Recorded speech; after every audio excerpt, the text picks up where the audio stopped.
Donc on a dû d'abord arnaquer Google. En fait, ce qu'on peut faire, c'est qu'on peut créer un compte Insta avec une première adresse et puis changer l'adresse. Un peu en mode cheval de Troie. On veut vraiment s'émanciper de toute gloire personnelle là-dedans. C'est vraiment dans un but de collectivité. C'est une résistance qui n'est pas tolérée, bien que nous la trouvons entièrement légitime. Salut, tu peux m'appeler Moon. Moi c'est Sid. On est les fondateurs du projet TOC. Ce qu'on veut faire, c'est mettre en avant des profils de gens passionnés, mais surtout passionnants, que ce soit par leur métier, histoire de vie ou personnalité. On sort des vidéos régulièrement, donc si t'aimes ce qu'on propose, n'hésite pas à nous soutenir sur notre Patreon qui va s'afficher juste là. Il s'affiche là. Bref, il sera en description. Tu peux t'abonner, Tu peux liker. tu peux partager, ça nous aidera beaucoup. Sur ce, bonne vidéo.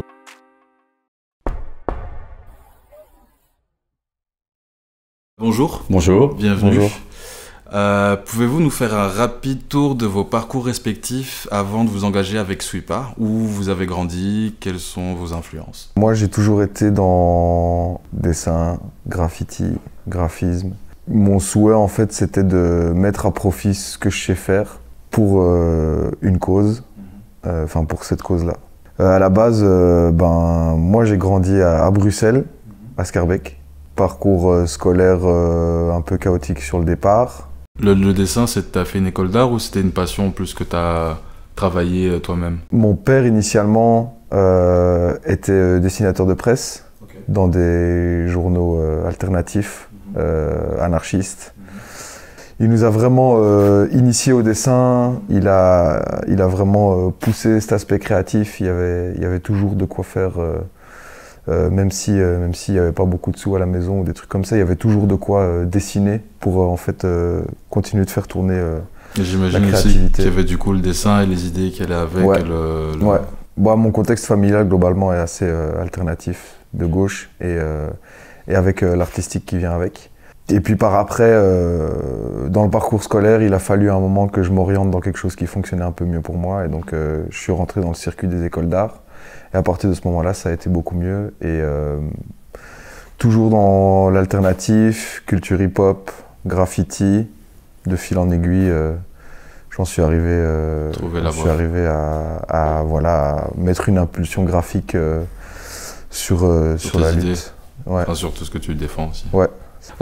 Écoute, moi, parcours scolaire assez classique, jusqu'à fin des secondaires, bruxellois, toutes les communes possibles et imaginables sur Bruxelles, quartier populaire principalement, et le hip-hop assez tôt, début de l'adolescence, la radio en tant qu'animateur aussi assez tôt, ça fait maintenant une vingtaine d'années. Du coup, la musique, c'est mon principal élément en fait. D'où vient le nom Sweepa?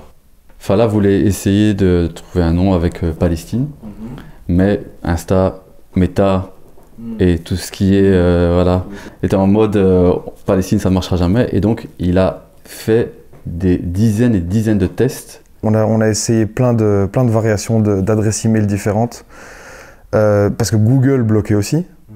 Donc on a dû d'abord arnaquer Google. Au début, on y est allé un peu premier degré. C'était Palestine ceci, Palestine cela et tout. Ça marchait pas. Finalement, on a réussi à créer une adresse avec le mot Palestine dedans, mais c'est pas celle-là qu'on a utilisée pour créer le compte Insta au départ. En fait, ce qu'on peut faire, c'est qu'on peut créer un compte Insta avec une première adresse et puis changer l'adresse. Un peu en mode cheval de Troie. Et on a trouvé Sweepa, en fait, c'est la contraction de Stand with Palestine. S-W-I-P-A. Mais ce qui est bien, en fait, c'est que Sweepa, en fait, ça veut, juste comme ça veut rien dire si on n'a pas le contexte. Et c'est comme ça que c'est passé, en fait. Mais il faut savoir qu'avant ça, il avait fait déjà d'autres acronymes que Insta refusait. Hein, tu vois. Ouais. Sweepa, ça passait pas. Tu vois, il y a vraiment, tu te dis pourquoi Sweepa et pas autre chose, tu vois. Ouais. Pourquoi avez-vous choisi de rester masqué pour cette interview?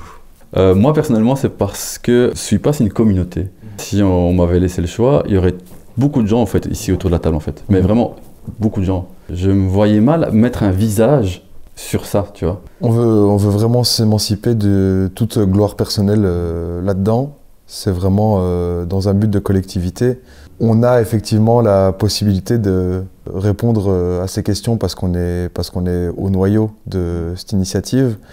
Mais comme il dit, en fait, il y a beaucoup de gens Tous ceux qui sont dedans, c'est pas juste... qui pourraient être là et qui pourraient aussi en parler. Il y a des différentes personnes qui ont apporté leur soutien de près ou de loin, qui se sont bougées, qui se sont mobilisées. C'est pas nous, en fait. Je préfère plus être une silhouette à l'image de trucs plutôt que vous personnellement. C'est ça. Puis il y a une deuxième raison aussi. Ouais. La deuxième raison, elle est aussi sur la sécurité personnelle. Parce qu'en fait, il faut savoir que c'est un mouvement qui est vachement réprimé par la police, par le gouvernement. C'est une résistance qui n'est pas tolérée, bien que nous la trouvons entièrement légitime. Il y a du fichage qui est fait sur les réseaux, on le sait. Il y a différents comptes qui en parlent, Bruxelles Dévie par exemple, qui parlent beaucoup de cette manière nouvelle qu'a la police de ficher les gens via les réseaux sociaux. Et donc c'est aussi pour essayer de préserver un minimum de sécurité personnelle. Sweepa a peut-être une image relativement lisse parce qu'en fait nous ce qu'on veut c'est récolter des sous et donc quelque part on communique principalement sur la dimension solidaire. Pour le moment on n'a pas de problème mais ça pourrait arriver. On sait jamais. Ouais. Pouvez-vous nous raconter la genèse de Sweepa? Qu'est-ce qui vous a poussé à créer cette marque? Le mot marque, je pense qu'on peut peut-être un peu le rediscuter. On a plutôt envie de présenter ça comme une communauté. On était déjà individuellement engagés dans la cause et puis donc on mettait des sous dans des cagnottes. Et on s'est rendu compte que il n'y avait pas assez de dons. Donc comment ça a commencé? En fait, on a fait des petits stickers à l'effigie du drapeau palestinien. On les revendait et en échange avec l'argent, on rassemblait et on envoyait ça à différentes cagnottes. Ça a commencé comme ça pendant, je crois, un mois, si je ne me trompe pas. Un mois et demi. À un moment donné, en fait, les stickers, c'est cool, mais ça ramène pas assez de cash, en fait, tu vois. Il s'est rendu compte qu'il y avait des gens qui étaient vraiment en besoin, que ce soit ici ou là-bas. Et il s'est dit comment faire pour ramener plus d'argent pour pouvoir les aider. D'où, à un moment donné, il a initié l'idée de faire des vêtements qui, forcément, allaient ramener plus d'argent. Et c'est pour ça que je reviens sur le côté communauté plutôt que marque. C'est que ça va être assez rare qu'il y ait écrit Sweepa en fait. On va plutôt mettre des petits slogans comme Protect Resist, où on va écrire Palestine, où on va écrire Stand with Palestine. L'idée c'est pas de mettre un logo de Sweepa sur un t-shirt. Voilà, voilà c'est ça. En fait Sweepa c'est juste pour donner un nom à l'initiative, mais c'est pas une marque de vêtements. Pourquoi avez-vous choisi la mode comme vecteur d'engagement politique et solidaire? En fait, c'est un cheminement. Je pense que déjà de base, on est plusieurs à aimer simplement la mode, mais juste comme moyen d'expression. Et surtout, en fait, en face, les personnes qui soutiennent, qui sont sensibles à la cause, en fait, ont aussi quelque chose qu'ils et elles peuvent porter, on pourrait même dire arborer quand il y a les grandes manifestations par exemple. C'est un double résultat, c'est-à-dire qu'en fait on engrange des sous qu'on peut redistribuer soit aux camarades ici à Bruxelles, soit aux camarades qui sont à Gaza et qui luttent au quotidien, mais en même temps, en fait, on visibilise la cause. Quels sont les objectifs du coup de Sweepa aujourd'hui? Avez-vous l'ambition de vous développer dans d'autres pays? À la fois il y a de l'ambition, à la fois il n'y en a pas. C'est-à-dire qu'il y a de l'ambition dans le sens où on a envie de continuer à pouvoir récolter des sous. Parce que c'est ça, à la base, c'est juste récolter des sous. En fait, au final, ce qu'on fait, c'est un prétexte. En fait, au moment où on a commencé à faire des stickers, si tu m'avais dit qu'on aurait un club de sport, enfin, j'aurais pas pu, tu vois. En fait, c'est un truc qui évolue de manière assez organique. On ne sait pas ce qui va se passer demain. Mais du coup, à la question... Est-ce qu'il y a une volonté d'aller à l'international? C'est un grand mot, mais la réponse est oui. Clairement que c'est oui, mais ce qu'il y a, c'est que, comme il a dit, en fait, tout part du principe de trouver de l'argent pour aider ces personnes en difficulté. Et donc, si demain, tu me dis que le médium pour ramener le plus d'argent, c'est faire des lunettes, et que Fala dit les lunettes, il y a moyen. En fait, ça va suivre. Si c'est possible, ça suit. Si les gens sont réceptifs, c'est machin. Exactement. Okay. Donc, c'est chaque fois trouver le moyen de ramener de l'argent pour aider ces gens en difficulté.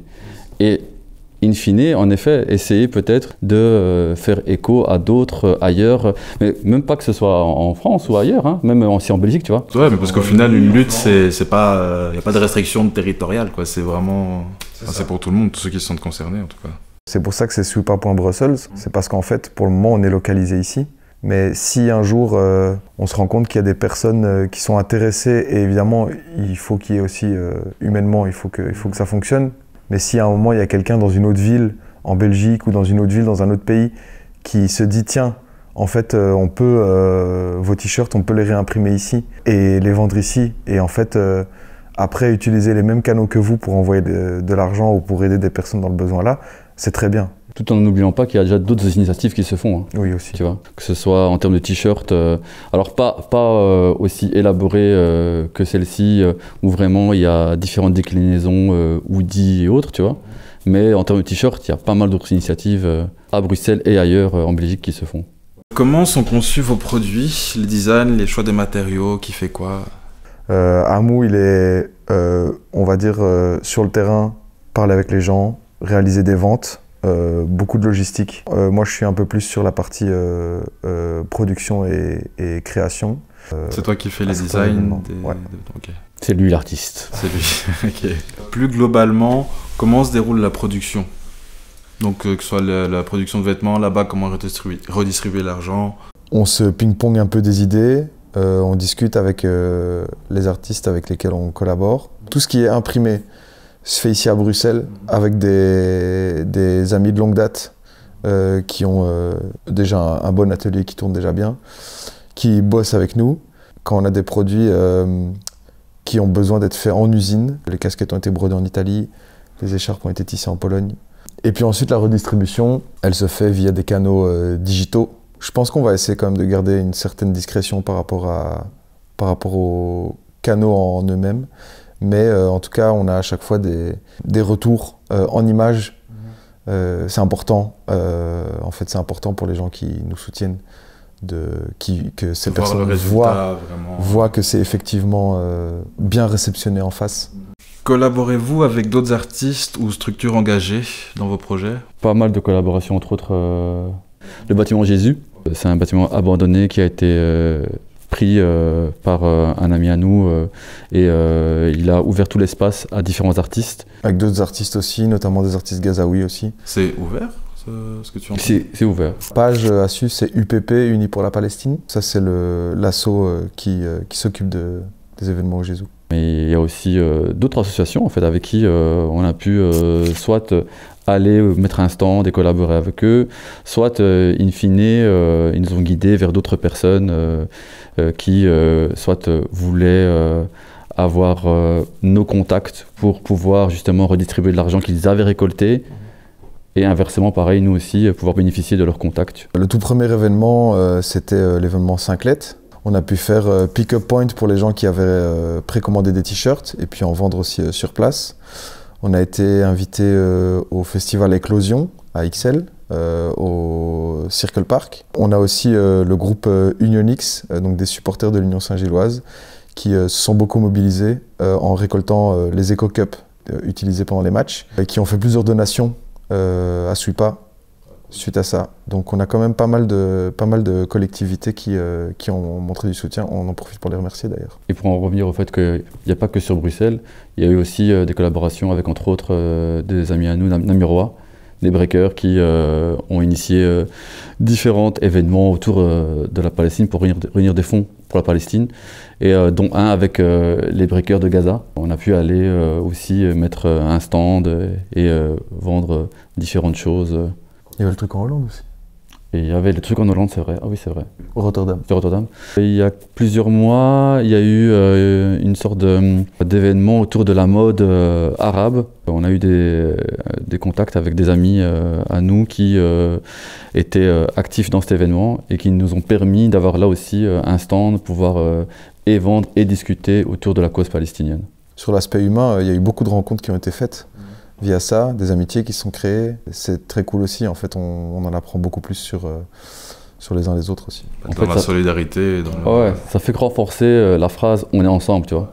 Avez-vous rencontré des pressions ou obstacles dus à votre positionnement pro-palestinien? Disons que depuis le 7 octobre, on a passé un step. Ok. Mais avant, c'était...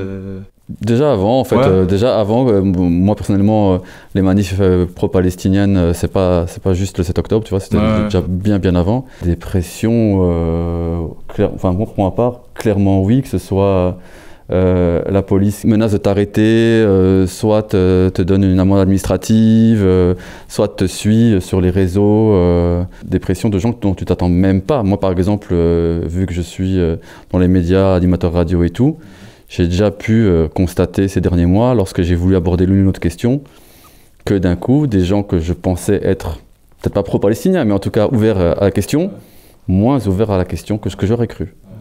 Il y a des amitiés qui se sont brisées aussi. Enfin, alors est-ce que du coup on utilise toujours le mot amitié? Je ne sais pas, en tout cas des relations. Est-ce que ça valait la peine du coup? Des relations qui se sont brisées pour des accords sur des points fondamentaux, par exemple. Comment avez-vous établi le contact avec les personnes sur place pour assurer le suivi? Malheureusement, c'est vraiment très regrettable, mais il y a des personnes qui scamment, qui profitent de ce qui se passe pour arnaquer les gens. Et donc, pour être sûr de ne pas faire de bêtises avec l'argent qu'on nous confie, la première donation, elle a été faite avec notre argent personnel pour, en fait, bien s'assurer que on s'adressait à une personne... C'est malheureux de devoir faire ça, mais en fait, les gens nous font confiance. Et donc on a la responsabilité de ne pas utiliser l'argent qu'on nous confie n'importe comment. T'as du choix si tu veux envoyer de l'argent. Le seul problème c'est que t'as du choix, mais dans ce choix, il y a 99% de personnes qui vont mal le gérer. Qui vont mal le gérer et qui vont le voler. Donc il s'agit vraiment, et ça prend beaucoup de temps, ça aussi, de vérifier toutes les étapes lorsque tu envoies de l'argent pour être sûr que ça va bien à la bonne personne. Avec Water for Gaza, lui il a produit la vidéo avec... à chaque fois, le petit écriteau avec le nom des personnes, une date. Alors, les vidéos se ressemblent toutes, évidemment, parce qu'une distribution d'eau, c'est une distribution d'eau. Mais à chaque fois, la date est différente, les noms sont différents. Quand on devait mentionner, par exemple, les Unionix, ils ont fait Sweepa et Unionix. On a établi une confiance très rapidement, évidemment, avec lui, en la personne de Mahmoud. Mais il y a d'autres assos à qui on envoie aussi des sous. Qui était initialement un peu plus dans le nord. Quel impact concret avez-vous pu observer grâce aux fonds reversés? La première prise de contact avec les camarades réfugiés palestiniens ici à Bruxelles, elle s'est faite au travers de distribution de nourriture aussi. Aussi du nécessaire de cuisine, des casseroles, des plaques électriques. On leur a amené un congélateur, on leur a amené des matelas. On a aussi fait des récoltes de téléphones parce qu'il y a un moment où ils se sont fait briser leur téléphone par les forces de l'ordre lors d'une intervention. Les forces de l'ordre ont vraiment pris leur téléphone et volontairement cassé. C'est documenté, hein, j'invente rien, donc c'est extrêmement violent parce qu'en fait, quand on sait que leur téléphone, c'est pas exactement comme nous, voilà, notre téléphone, c'est leur lien. C'est leur lien, c'est le seul lien. C'est le seul lien, c'est vraiment le seul lien, exactement. Mais pas que. En fait, c'est aussi leur lien avec les administrations à Bruxelles. Parce que vu qu'ils n'ont pas vraiment d'adresse, en fait, leur seul lien, c'est le numéro de téléphone. Et s'il y a par exemple le CGRS qui veut les contacter, ils ne peuvent pas. S'il y a Fait d'Asile qui veulent les contacter, s'ils n'ont plus de téléphone, ils ne peuvent pas. Donc en fait, l'acte de briser leur téléphone, c'est les mettre un peu dans... C'est d'une cruauté sans nom, en fait. En fait, c'est vraiment pour détruire toutes leurs chances de rester en contact avec leurs proches, mais aussi de s'en sortir dans une administration comme celle-ci. On est dans une administration qui est profondément raciste et profondément anti-migration. Et donc, en fait, si eux cherchent à progresser dans ce parcours du combattant à Bruxelles pour obtenir en fait un statut légal... ils cassent les solutions qu'eux pourraient avoir. C'est ça. Alors, ça questionne un petit peu les intentions de la police à ce moment-là. En plus de ce côté où on va faire des courses et on va leur ramener du matériel nécessaire à la survie, en fait, parce que c'est vraiment à la survie, il y a eu aussi différentes cagnottes qui ont été initiées par différentes personnes qui ont habité dans l'un ou l'autre squat. Qui est en soi redistribué à leur famille, hein, voilà. qui est en galère à Gaza. Par rapport au public bruxellois, comment est-ce qu'il a accueilli Sweepa? Moi, personnellement, j'étais vachement surpris de la vitesse de progression. Comme on l'a dit au début, vu que c'est un vêtement, très vite, tu peux le voir à l'extérieur ou pas, tu vois, dans différentes manifs ou même dans ta vie au quotidien, tu vois. Et au bout de quelques mois, j'ai commencé à voir l'écharpe, entre autres, vraiment sur plein de gens, tu vois. Et Pas forcément en manif, mais même... non, tac, vraiment, tac, vraiment ouais. dans mon quotidien, tu Ouais. vois. Et donc, je lui ai envoyé des photos, je fais une écharpe de plus, tu vois. Donc quand même bien accueilli, quoi. Bien Ouais. accueilli, et vu qu'en plus, c'est une sorte de signe de ralliement, tu vois, moi, par exemple, j'ai pas hésité à parfois aller vers la personne en lui demandant « Ah, comment tu as eu l'écharpe ou comment tu as eu le t-shirt ?» Et j'ai pu me rendre compte qu'en effet, c'est pas juste un vêtement, c'est qu'il y a un engagement derrière, il y a une personne qui a envie de faire plus que juste être sur les réseaux et peut-être partager des publications, tu vois. Tu dirais que c'est plus des jeunes? Globalement, j'ai vu vraiment tout type d'âge.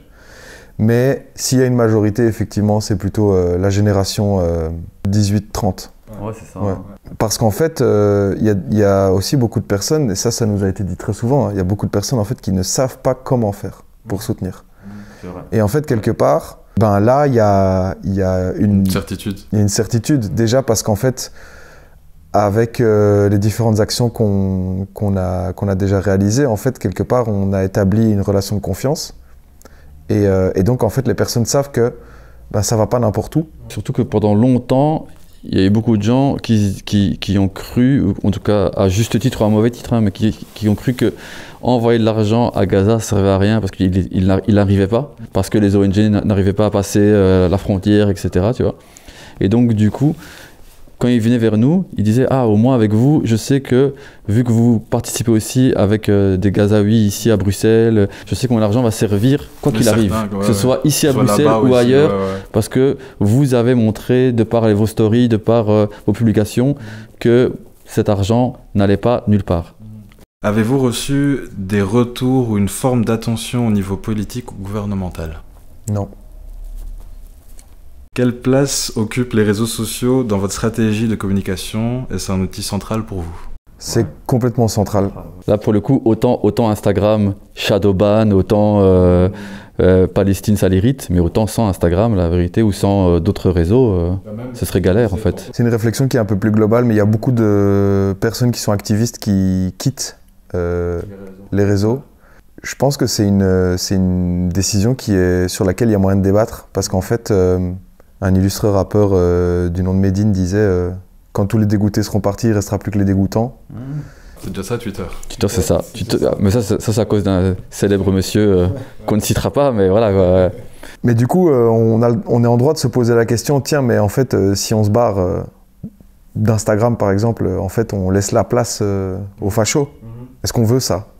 Ou bien est-ce qu'en fait, non, on est dans votre truc, on est dans votre merde, mais en fait, on y reste parce qu'en fait, on va vous la parasiter, quoi. Dans le bon sens. Un bon parasite. Quels sont les projets à venir pour SUIPA? Des nouvelles collections, initiatives en préparation? Là, à l'heure où on parle, on a une casquette qui vient de sortir. Il y a le t-shirt aussi. Et il y a un t-shirt qui va sortir. Alors, je ne sais pas exactement quand l'émission va sortir, mais le t-shirt va sortir dans les jours qui viennent. Tu vois, quand on parlait de rencontres, etc., lors de l'expo au Jésus, il y a un artiste qui s'appelle Hamada El Kept, qui est gazaoui, qui est peintre, et qui, personnellement, m'a fracassé la rétine quand j'ai vu la peinture qu'il était en train d'exécuter au bâtiment. Et surtout, la vitesse d'exécution, mais pas sur le côté performatif, mais sur le côté inspiré. Il a produit une peinture qu'on pourra peut-être montrer, avec un aigle qui affronte une balle de fusil. Et alors avec un autre artiste qui s'appelle Hussein qui a fait un décor après, donc ils ont fait une double fresque ensemble. Et quand j'ai vu ça, il peignait ça tranquille. Et en fait, tu sors de la pièce, tu reviens 1 heure après, et il avait progressé. C'était super impressionnant. On a discuté, on est resté en contact. Et là, quand est venue l'idée de refaire un t-shirt, parce que on doit continuer à produire pour continuer à récolter des sous, en fait, on s'est dit, en fait, il faut collaborer avec lui. On lui a demandé s'il était OK qu'on reproduise une de ses peintures sur le t-shirt. Il prend une commission sur chaque t-shirt vendu. C'est pour ça que le t-shirt va être un tout petit peu plus cher que les autres. La plupart des t-shirts étaient à 35 €. Cette fois-ci, il sera à 40 € parce qu'on doit le rémunérer évidemment pour chaque t-shirt vendu. Ça coule de source. En fait, ça n'a aucun sens de lui demander si on peut reprendre une de ses peintures et qu'en fait, derrière, on ne le rémunère pas. Et que de toute façon, lui-même est gazaoui, lui-même est issu de la diaspora palestinienne. Et donc, en fait, c'est aussi un acte de résistance de le soutenir. Donc, c'est important de l'expliquer. Et pour pas non plus réduire ce qu'on redistribue. On essaie en général de faire plus 20 € sur chaque article qu'on vend. Donc les casquettes qui sont à 35 €, elles coûtent à peu près 15 € à produire. Le t-shirt, pareil, coûte à peu près 15 € à produire. On fait plus 20 pour Gaza et encore plus 5 pour lui. Après, le produit est bien fini. Et beau, je tiens à le dire. Beau, grâce au talent de notre cher Hamada. Donc voilà, ça c'est ce qui arrive et pour la suite, on verra. Bah, merci d'être venu. Merci à vous.